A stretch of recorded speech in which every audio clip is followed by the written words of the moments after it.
Shalom. Hari ini merupakan ibadah yang perdana di tahun 2025. Kata-kata yang pertama kali kita ucapkan kepada Tuhan memasuki tahun yang baru ini sudah pasti kata-kata apa? Bersyukur. Amin. Sebab Tuhan kan sudah pimpin kita sampai memasuki tahun yang baru, tahun 2025. Seharusnya kita anak-anak Tuhan bersyukur. Mungkin kita berkata, Pak, kalau masalahku bisa selesai seperti Bu Yaya tadi, bisa Pak bersyukur. Bagaimana kalau masih ada utang? Bagaimana kalau pergumulan kita belum dijawab Tuhan? Apakah kita bisa bersyukur? Harus. Sebab kalau kita tidak bisa bersyukur, nanti kita semakin terpuruk dia. Kalau kita susah, bisakah kesusahan kita membuat lunas utang-utang kita? Bisakah kesusahan kita menyelesaikan pergumulan kita? Enggak. Justru semakin bertambah masalah satu lagi. Nanti tidak bisa tidur. Kalau nggak bisa tidur 1 hari, 2 hari nggak apa-apa. Tapi kalau 3 hari sampai seminggu nggak bisa tidur, berarti sudah mengalami stres ringan.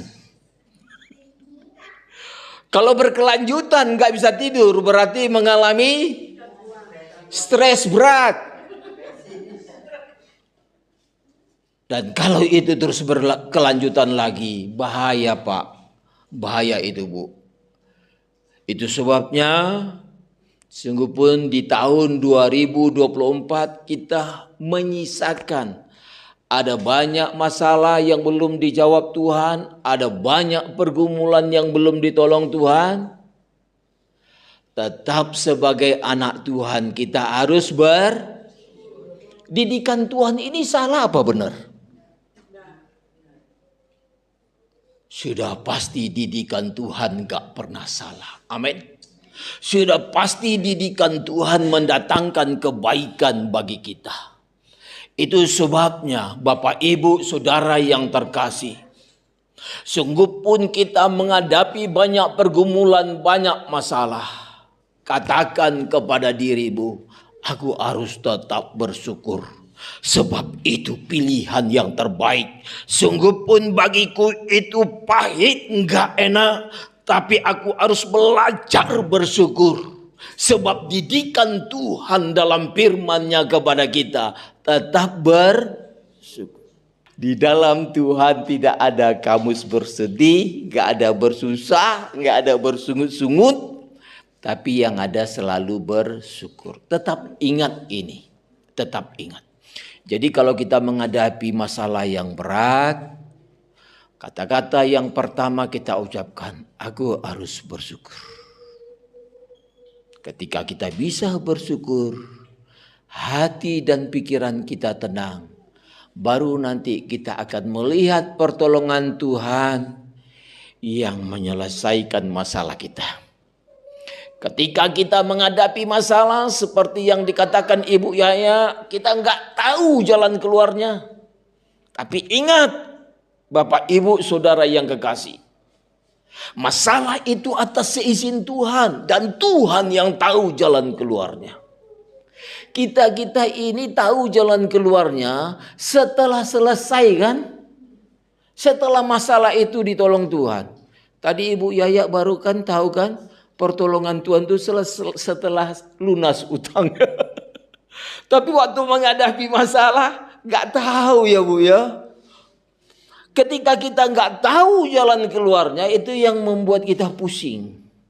Makanya kalau kita menghadapi masalah, ngomong sajalah sama Tuhan. Tuhan, Engkau izinkan masalah ini datang dan Engkau yang tahu jalan keluar dari masalah ini. Itu yang paling indah, saudara. Nanti kita akan melihat tepat pada waktunya. Baru kita berkata, Tuhan itu menolong kita tepat pada waktunya dan tidak pernah terlambat. Kita berikan kemuliaan bagi Tuhan. Poin yang kedua, memasuki tahun yang baru ini, kita harus memiliki apa? Mari kita baca sama-sama. Roma 12 ayat 11. Inilah yang harus kita miliki di tahun 2025 ini. Kita baca sama-sama. 2, 3. Janganlah hendaknya kerajinanmu kendor. Biarlah rohmu menyala-nyala dan layanilah Tuhan. Di dalam memasuki tahun 2025 ini, roh kita itu harus menyala-nyala. Enggak boleh padam. Enggak boleh mati. Itulah yang namanya semangat. Amin. Jadi kalau orang Pentakosta yang dulu katakan, api Pentakosta aku punya, ku biarkan. Ada kita enggak yang ingat lagu pujian itu? Api Pentakosta ku punya, ku biarkan menyala. Lebih kuat lagi. Api Pentakosta ku punya, ku biarkan menyala, menyala di hati selamanya. Jadi api yang penuh semangat, api Pentakosta itu harus terus menyala, enggak boleh padam. Saya bersama istri atas seizin Tuhan bisa saudara yang kekasih mainan ke Lembang di kota Bandung. Dan ketika kita di Lembang, di situ kita melihat ada, kalau biasanya kita katakan Gunung Merapi, ya. Tapi saya katakan yang di Lembang itu, yang di Tangkuban Perahu itu bukan Gunung Merapi, tapi Lembah Merapi. Kenapa, saudara? Sebab tempatnya di bawah, di lembah. Biasanya kan Gunung Merapi itu kan di atas. Makanya orang katakan Gunung Merapi. Tapi ini saudara, Lembah Merapi di Tangkuban Perahu. Nah, menurut logika manusia, dia kan Gunung Merapi itu kan di bawah. Jadi kalau air hujan datang, otomatis kan mencari tempat yang rendah, ya. Menurut pikiran kita, api itu pasti padam. Iya kan? Ternyata saudara, enggak. Apinya tetap menyala. Ketika saya melihat Gunung Merapi ada di lembah, saya langsung katakan ini satu keajaiban Tuhan. Sebab apa? Apinya enggak pernah padam, nyala terus. Doaku kepada Tuhan, semoga di tahun 2025 ini pun setiap kita anak Tuhan mengalami keajaiban yang dari Tuhan. Amin. Kita yang sakit disembuhkan Tuhan, yang kekurangan diberkati Tuhan, yang menghadapi pergumulan ada pertolongan yang dari Tuhan. Amin. Kita berikan kemuliaan bagi Tuhan. Mungkin kita berkata, Pak, enggak ada yang bisa menyelesaikan masalahku ini. Nggak ada yang bisa menolongku, Pak. Tapi ingat saudara, ketika umat Israel keluar dari Mesir, dikejar oleh orang Mesir dari belakang, kanan kiri nggak ada jalan, saudara. Sementara di depan ada apa? Ada laut. Tapi ingat saudara, detik-detik seperti itu ada pertolongan yang datang dari atas. Dan siapa yang memukulkan tongkatnya ke laut? Terbelah enggak? Jalan enggak umat Israel itu? Tepat pada waktunya ada pertolongan Tuhan. Amin. Kita pun sebagai anak Tuhan harus tetap percaya. Secara logika kita berkata, enggak ada yang bisa menolongku. Enggak ada yang bisa kuharapkan, enggak ada lagi harapanku. Tapi ingat, kita punya Tuhan yang sanggup melakukan perbuatannya yang ajaib. Amin. Bapak, Ibu, Saudara yang kekasih, ketika kita menghadapi pergumulan, kita harus ingat. Bukankah di tahun-tahun sebelumnya kita melihat ada banyak pertolongan Tuhan, ada banyak mujizat Tuhan. Dan kita jangan lupa dengan pertolongan dan mujizat Tuhan. Itu perlu kita ingat. Untuk apa? Kalau kita menghadapi tantangan di tahun 2025 ini, kita bisa menguatkan iman kita dan berkata, kalau di tahun yang lalu, di tahun 2024, Tuhan bisa menolongku. Di tahun 2025 ini pun Tuhan bisa menolongku. Amin. Kepada setiap kita yang hadir malam hari ini, kalau kita melihat perkataan orang bisnis dan orang ekonom, bisa-bisa membuat kita lemah. Sebab apa? Mereka akan berkata tahun 2025 ini, perekonomian di Indonesia ini belum begitu pulih. Kalau mereka berkata seperti itu, ini kan menakutkan. Kita bisa mungkin berpikir, wow, nanti ada lagi yang di PHK, ya kan? Kita mungkin bisa berpikir, wow, bagaimana masa depanku ke depannya? Ada banyak hal yang bisa membuat kita khawatir, takut, dan lain sebagainya. Tetapi inilah keistimewaan kita anak-anak Tuhan. Sebelum itu terjadi kepada kita, Tuhan sudah ingatkan kepada kita.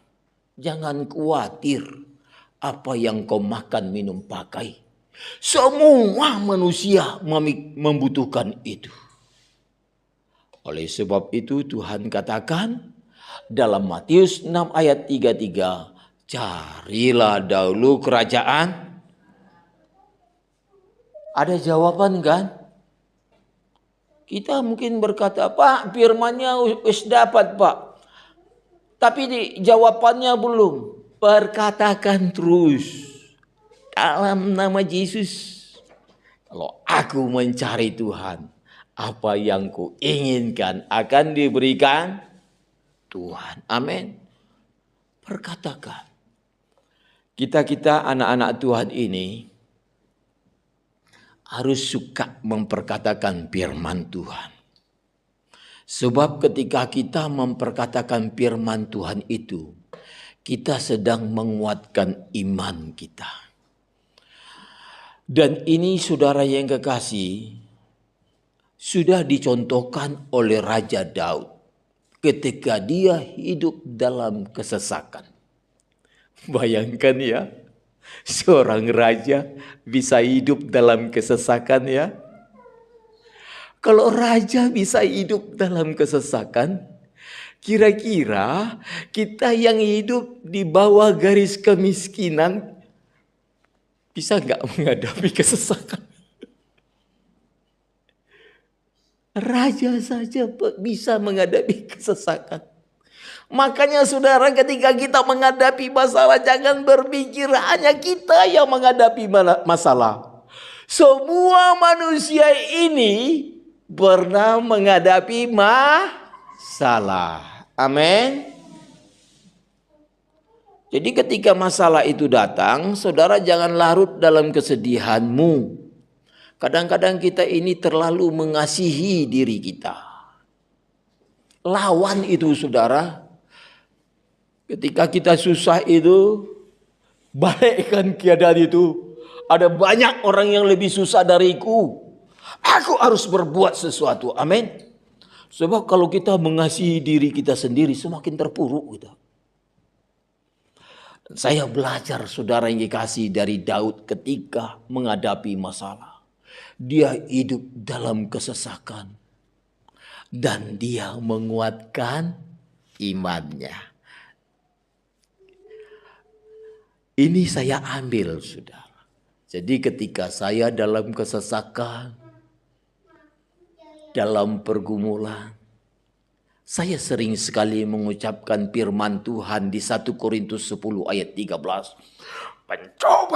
Pencobaan yang kuhadapi ini hanyalah pencobaan yang biasa, yang tidak melebihi kekuatan manusia. Padahal masalah itu sudah membuat kita nangis loh. Masalah itu sudah membuat sesak di dada kita loh. Masalah itu sudah membuat kita, wow, ini bagaimana aku menjalani kehidupan ini. Tapi dengan iman kita harus belajar memperkatakan firman Tuhan. Supaya iman kita dikuatkan. Dan benar saudara, ketika kita belajar memperkatakan firman Tuhan, iman kita kuat, kita bersemangat. Amin. Ingat, khotbah perdana di tahun 2025 ini, memasuki tahun 2025 ini, semangat kita tidak boleh padam. Semangat kita harus tetap menyala-nyala. Itulah yang dikatakan oleh pendahulu-pendahulu kita yang dibuat dalam syair lagu, sehingga kita bisa menyanyikan bersama-sama. Api Pentakosta ku punya, ku biarkan menyala. Kiranya semangat Pentakosta, api Pentakosta yang ada pada kita itu enggak pernah padam. Terus menyala, apapun tantangan yang kita hadapi, kita terus bersemangat di dalam Tuhan. Karena kita tahu, hidup ini hanya sementara. Amin. Mau minta berapa lama lagi kita hidup? Saya ini sudah 60 tahun lebih. Kira-kira berapa lama lagi saya hidup? Tinggal sedikit waktu lagi saudara. Makanya itu saudara harus tetap semangat. Amin. Kalau awal-awal kita melayani Tuhan dengan semangat, sampai titik terakhir juga harus tetap semangat. Itu sebabnya jangan kita larut dalam kesedihan kita. Katakan, hidupku ini gak lama lagi. Aku nggak mau gagal melewati kehidupan ini. Aku mau berkemenangan dan jadi anak Tuhan yang menang menghadapi semua masalah. Amin. Jangan lupa like, subscribe. Tekan sekarang juga ya. Tombol merah.